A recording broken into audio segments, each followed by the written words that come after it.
Hello and welcome to Racers Now with myself, Adam Smido Smith, and the best tipster in the game, SD, who has tipped a winner on every single day for 7 days running, at least one winner.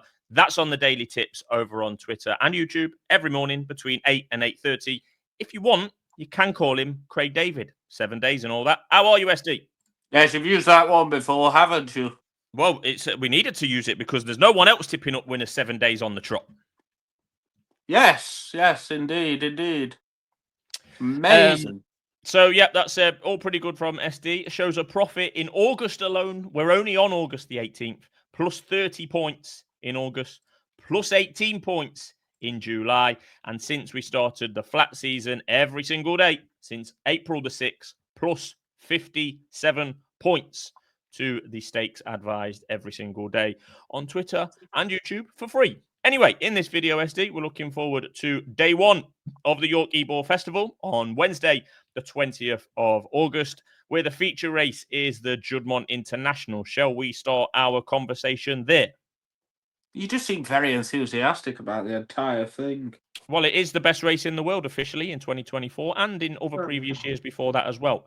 Will it be the case again in 2025? Maybe so. There's 6 entered, one of which is a Andre Farb-trained, Godolphin-owned pacemaker. I'll just correct you there. I hate that term. Entered. It's declared. Entered is different to declared. Okay, well, there's always small holes to be picked, isn't there, SD, in your world? But I am asking you the question. The Juddmonte International, where the winner takes home 748 grand, 6 runners amongst them, a bit of a rematch from the Eclipse between Delacroix and Ombudsman. We've got the Japanese runner in there that's pretty interesting as well. See the Fire already tipped by yours truly on this channel, Ante post 3 places. What are you thinking?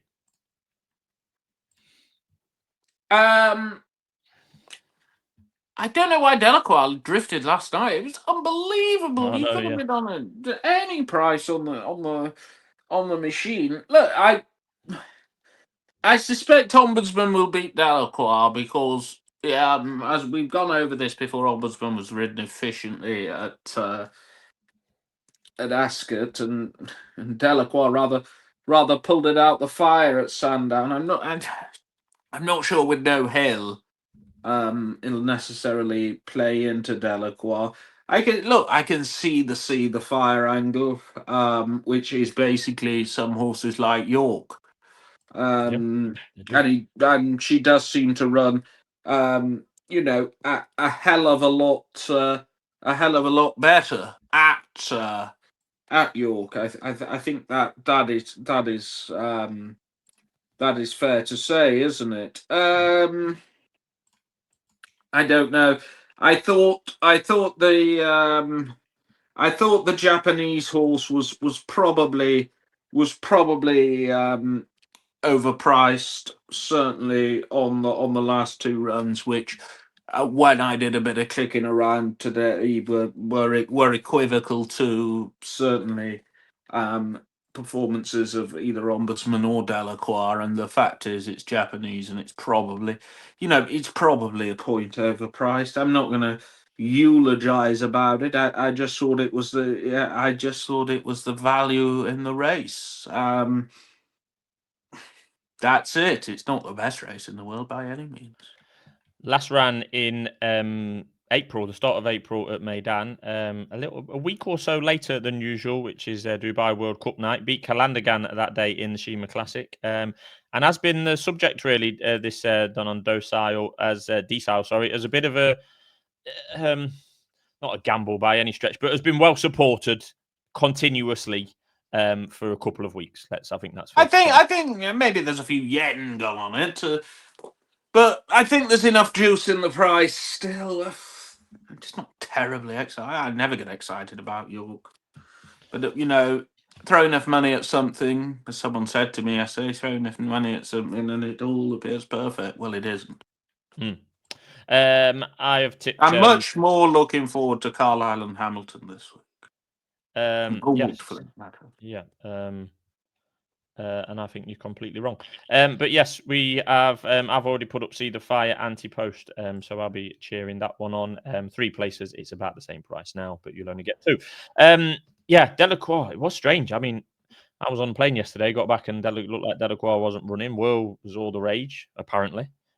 God knows how much money it might have took or how little. But yeah, we've got a rematch. I just thought in the Eclipse, I don't think I had a bet in the Eclipse, and I just thought Ombudsman had to make 2 moves in what turned out to be a tactical race there at Sandown. This may prove tactical as well. He had to make 2 early moves. One to William Buick had to move to guard against the threat of ruling court. Then he had to guard against the threat of Ballydoyle that had 2 runners in there, possibly 3 from memory. So yeah, I just thought that Ombudsman was more likely to win this than Delacroix, but they're both priced at 15-8 joint favourites in a big Group 1. Oh, we're going to go time order now then, SD, where you're looking at the first race, 5.5 furlongs. But did you have a bet in this one? This is the Well, will there be a sprint bias? Who knows? Who knows? You can't tell with York this year, can you? well, you'd never get them at Ascot or Newmarket or Haydock. You don't get them anywhere else. It's only York, the only course in the country that has a draw bias, according to SD. I didn't say that. Oh, okay.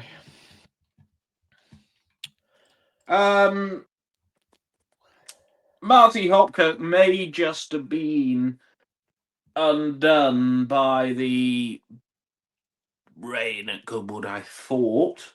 Was certainly weak on the exchanges, and you go back to the pace Marty Hopkirk showed in the Scurry, and a very good second at Doncaster. Ross has done the steering. If stall 19's not a hindrance, certainly looks a big enough price to me. One who could improve, I think.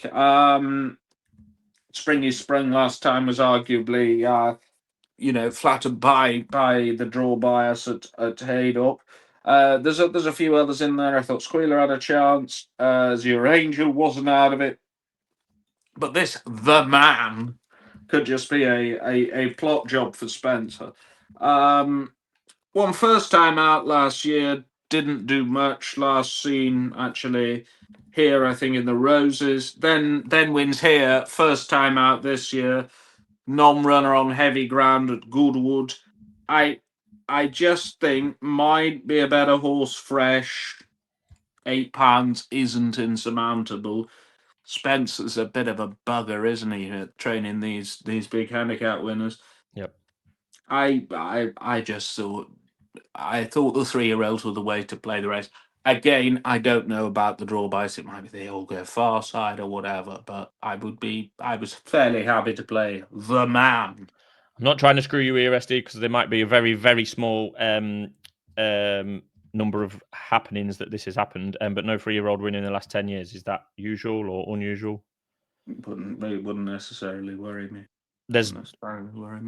I think they're pretty much exposed around.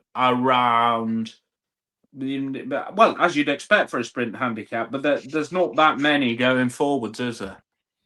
Yep, lots of familiar names for York. Vintage Cows, Jordan Electrics, loads and loads of them. Bergerac that runs in every single one of these, etc. So SD is going for the ones that potentially are on the up. I don't think there's any bets in the 225 SD. This is the Acomb Group 3 on Wednesday at York. We're going to touch on it anyway. No surprises to see a bit of a matchup at the top of the market between Godolphin, Distant Storm, 6-4, and Coolmore's Italy at 15-8. It's 9-1 bar those 2. Any thoughts?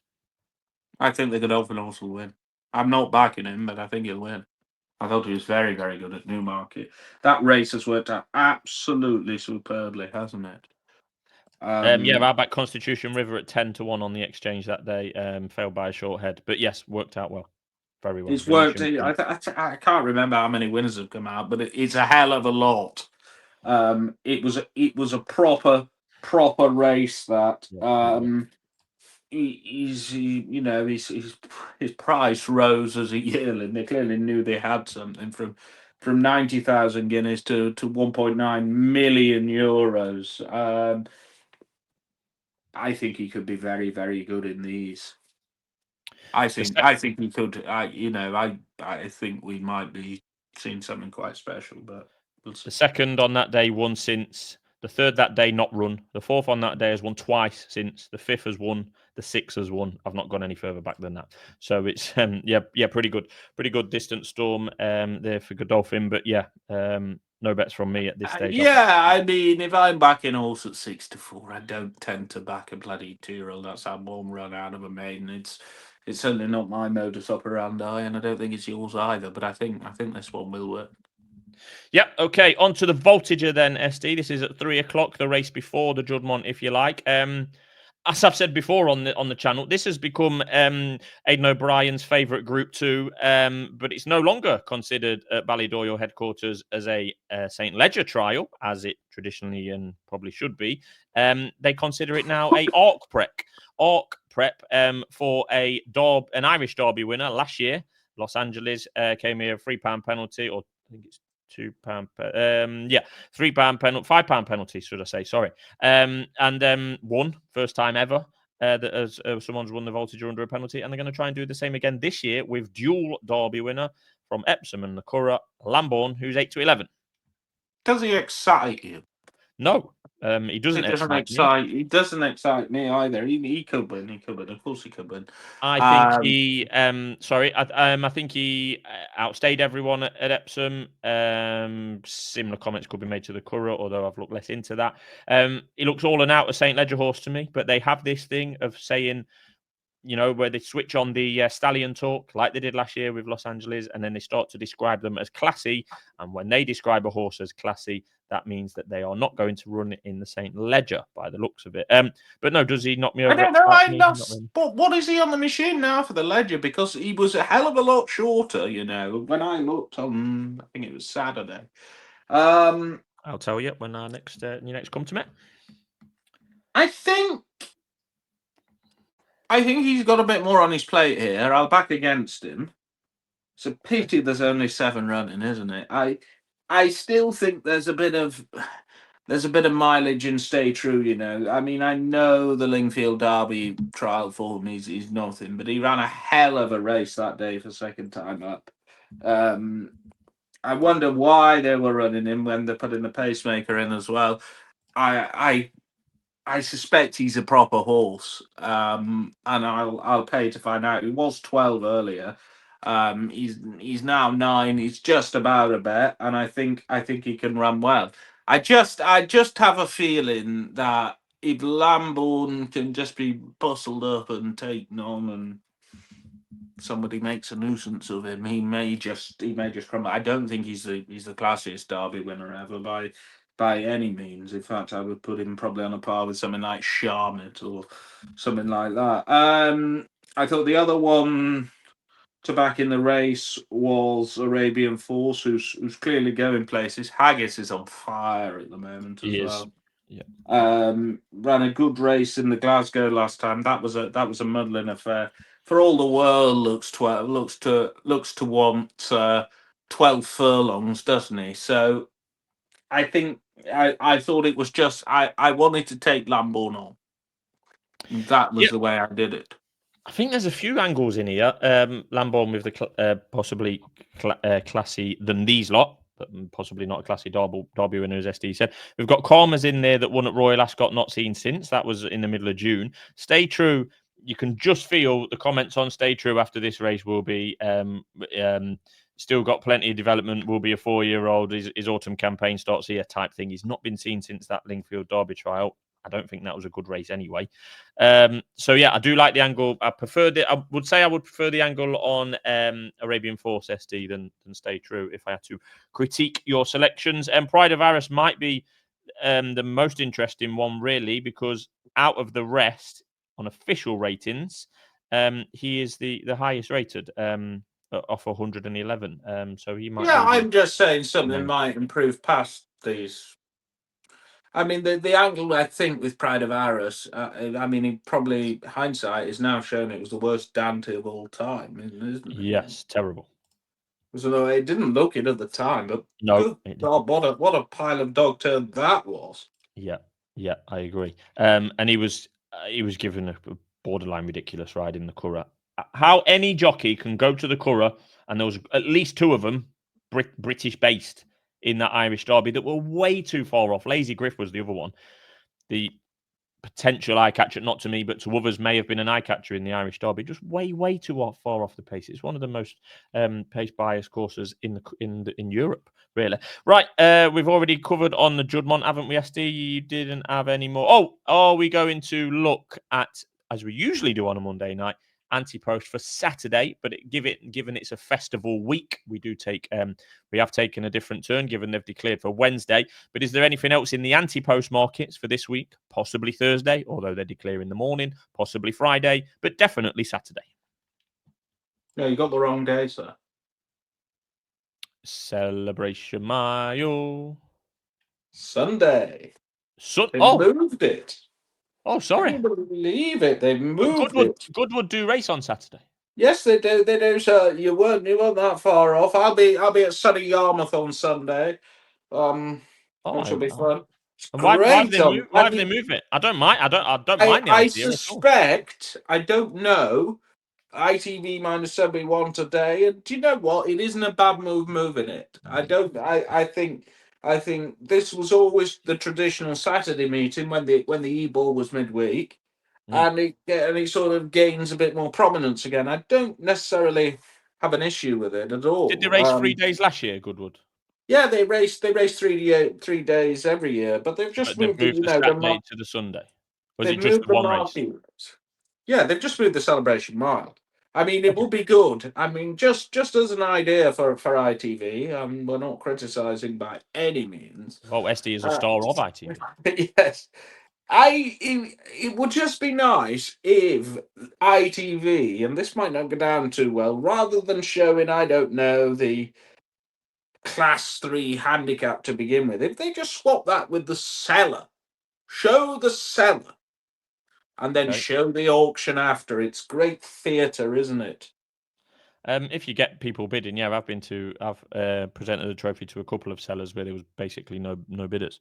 You get them now because there's not that many of them. There's some decent horses in the cellar this year at Goodwood. So we're previewing the cellar, aren't we, on Monday for Sunday? Isn't this absolutely great view? And there's Pergamon in there with an official rating of 73. Surrey Fire's in there, 74. Wise Counsellor, 77.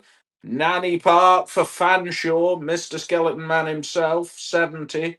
I mean, they're not bad horses. It's 77 rated, Arc in the Stars for Nick Bradley Racing.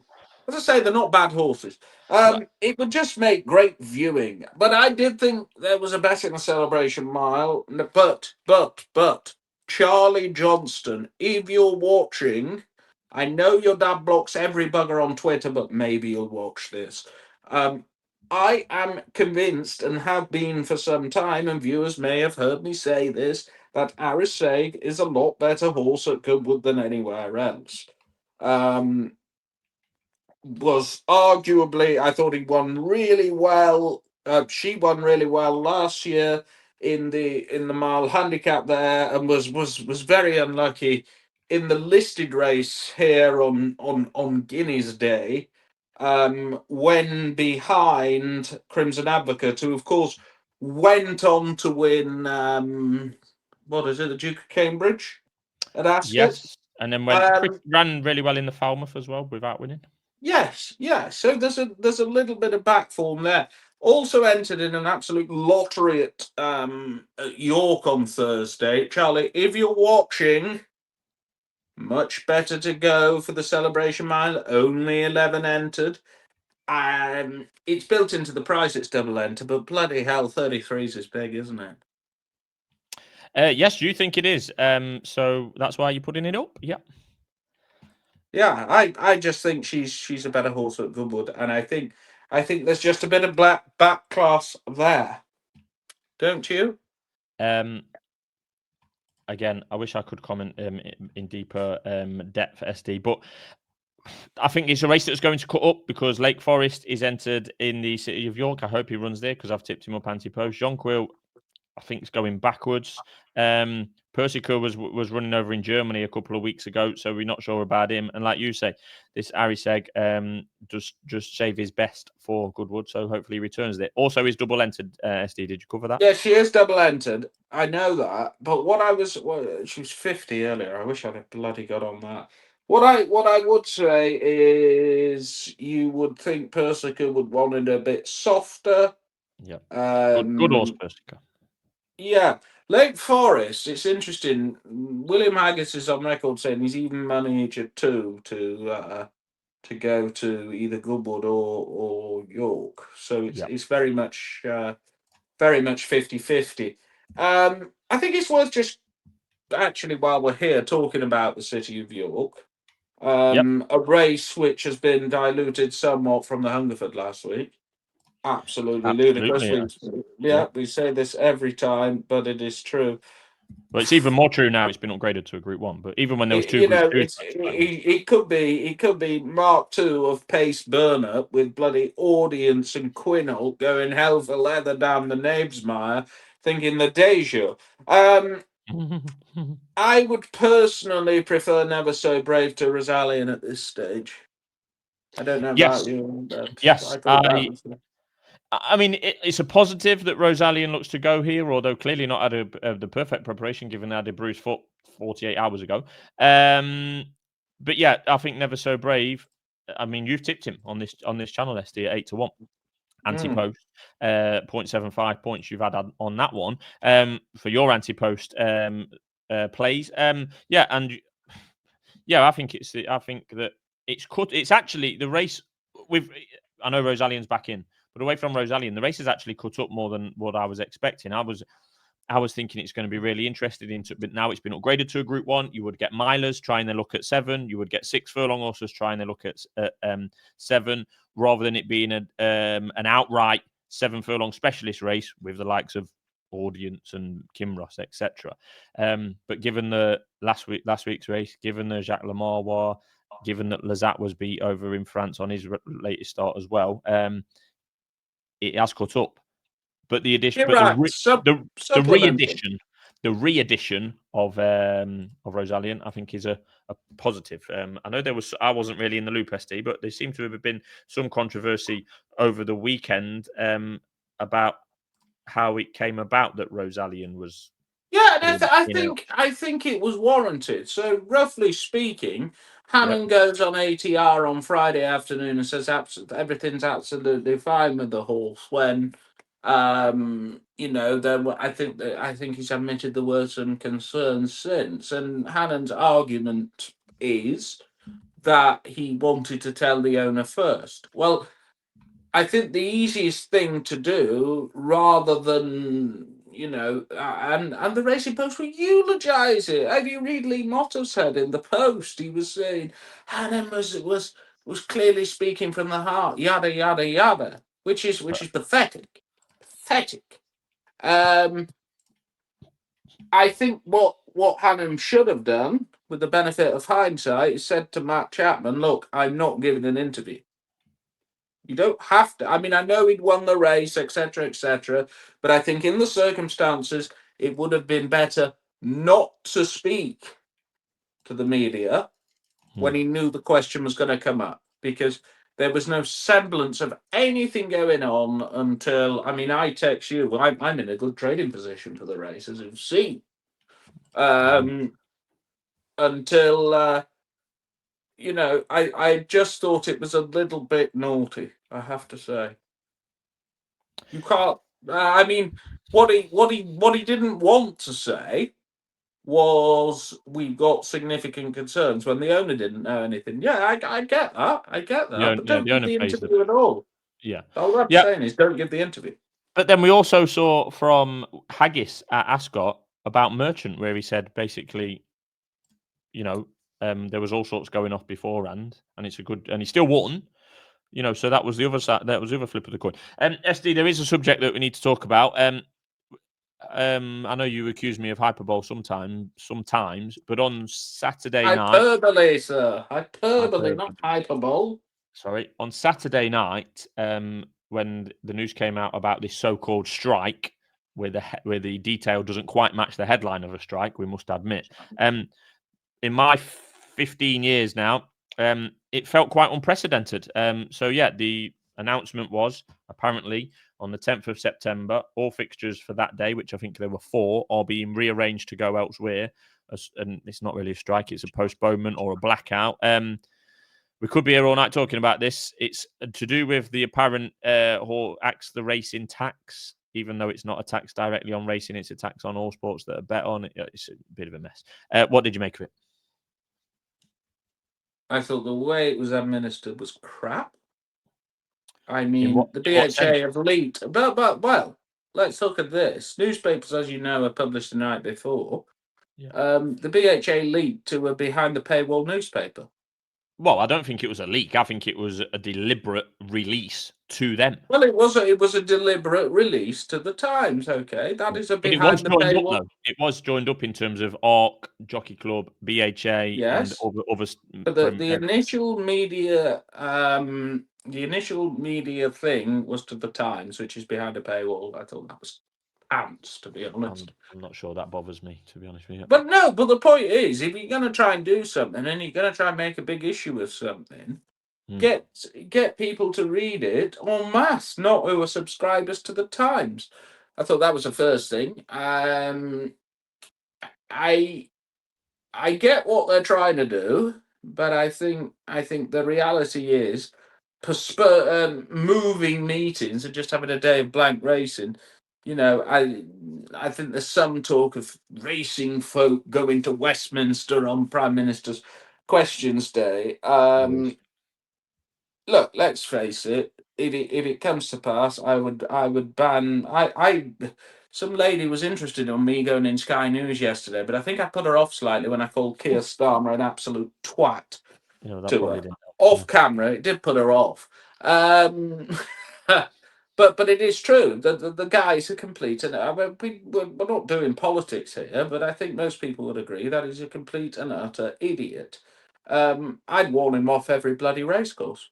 I think that's the way racing makes a stand, and hopefully a next government will take note of that and maybe take pity on racing. But basically, tell Starmer to fuck off because he gets everything wrong. I don't know why. End up in prison for that. Yeah, you and Lucy. I don't know why horse racing are taking it so personally, because it's a proposal to increase tax on other sports betting as well.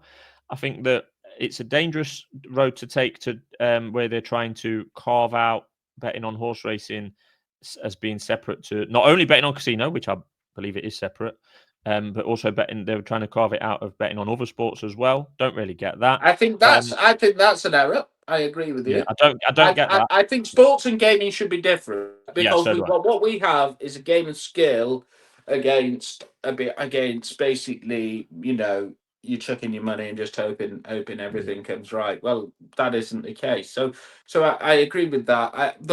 I think the rationale is horse racing is more dependent on betting than other sports. Yeah, but absolutely. I actually don't see that as a valid point, I'm afraid. If you was betting, SD, and I know my answer to this, if you was betting, will this harmonisation take place, i.e. racing and others being raised, I think it's from 15 to 21%, say, at the next available opportunity. I think it will probably be the autumn statement. Do you think it will take place, yes or no? I would be all in on yes, because it's just the government is absolutely skint for a variety of reasons, and this is a low-hanging fruit, and betting and gambling has become taboo subject anyway. I think it's nailed on to happen. Absolutely nailed on. No one outside of the racing bubble will take any notice of a blank day on September the 10th, although I would say, contrary to that, they have got a fair bit of coverage since announcing it, i.e. through the Times. It was on their front page on the Sunday. Sky News were at Pontefract yesterday. It was on BBC. Lee Mottershead was on BBC 5 Live. Fair enough. It was on Radio 2 last night when I was driving back from Ponty. So my initial thoughts was that no one would take any notice. I could be wrong on that, but I don't think it'll make any difference. It's a low-hanging fruit, and the government will skip. I think the problem is when you've got that loser Gordon Brown talking about doing it and how to, you know, fix the NHS. There's all these wonderful catchphrases that we've got from COVID, and it's clearly going to be a magic bullet. So Auntie Mildred will get a hip replacement in 6 weeks rather than 6 months. I mean, the entire thing is just bollocks, isn't it? I mean, the reason inflation is so high at the moment is because that they put the NI contribution in. We could be here all night, but I get what you're saying. I totally agree with it. I think I think it is a very easy target for the government. The government doesn't really think about anything. They just think, oh, this will look popular, and they don't look at the unintended consequences of it. I don't see the harm. I don't see the harm in keep into the ear of government, and I think it's clear Mrs. Starmer likes racing. Given the makeup of Parliament at the moment, it's full of losers. British racing has never had the ear of the government, less so than right now in modern times. Surely not. I mean, given that. Look, does Mrs. Starmer like racing? She had a bet with Ascot ticket, didn't she? Which I think, you'll correct me if I'm wrong, is basically Chester bet, isn't it? No. Bet with Ascot is tote betting, as you would at Doncaster, Newmarket, or Goodwood, just with an Ascot brand. It's not minus 10%. No. It's not minus 10%. Okay, so that's I think the slight thing is, is it Starmer making the decision? I doubt it is, but it's a very easy target when they're just trying to get money from absolute. Don't forget, the manifesto commitment is not to touch the triple lock. Don't put up that. Don't put up this. Don't put up that. So they have to go unscrupulous ways. They'll look at inheritance tax. They'll probably look at landlords. They just go for all the easy targets. And, that's it, really. My thinking, all I would add really, SD, is that as far as I see it, from the punter side of the fence, like you and I, for some time between us, particularly combined, that the BHA, generally speaking, has been lackluster in leadership or leaderless for many years, and they've stood by when let the bookmakers run riot in terms of restrictions, and B, stand by when bookmakers have. And there is some reason behind it for the bookmakers, but they've also stood by when bookmakers are implementing their own, making it up as they go along, credit checks or asking for financial details, etc. They've stood by when both of those things happened. The turnover on racing has fell through the floor as a combination of those two very different factors, but both have similar outcomes. They've stood by, said nothing, not led on it at all. But as soon as there's this threat of the so-called racing tax, they want everyone to come together, like me and you, sign petitions, get Crudis and his jockey club counterparts and whatever around the table. I don't think it's a good look. I'll slightly disagree with you on that point. I think it's good to see all people heading in the same direction. I don't disagree with you on everything. But I think it's good to see people heading in the same direction for the good of racing. And let's face it. Let's just face what's going to happen here. All that will happen. It's probably not bad for the on-course boys because they can. But even then, you're going to get.